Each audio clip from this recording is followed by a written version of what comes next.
On August of 2014, I stood on the steps of the Travis County Courthouse and I said that we don't criminalize partisan or policy disagreements or resolve political disputes and policy differences by indictment. I'm proud to say that today the courts upheld the rule of law and the fundamental right of any person to speak freely without fear of political interference or legal intimidation. I've always known that the actions that I took were not only lawful and legal, they were right. But I've said time after time that if I had to do it again, I would veto funding for the Public Integrity Unit.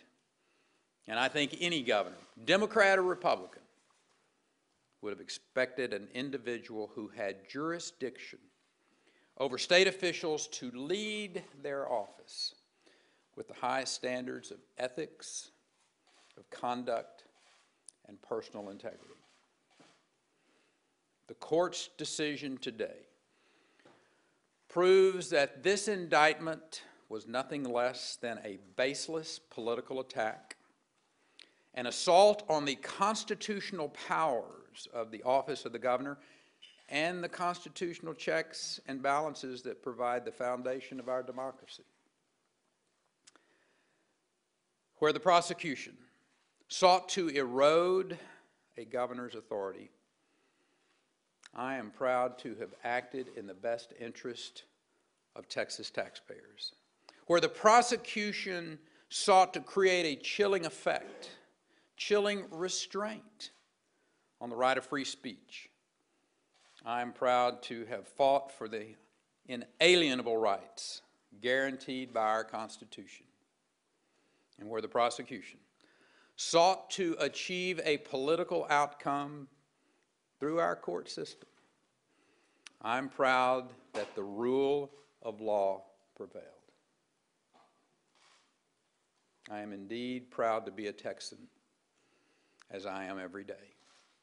And again, let me say thank you to the Public Policy Foundation for their continued fight to defend the freedoms, to defend our Constitution of this country and of this great state. I'll be happy to answer any questions that you all may have. Thank you.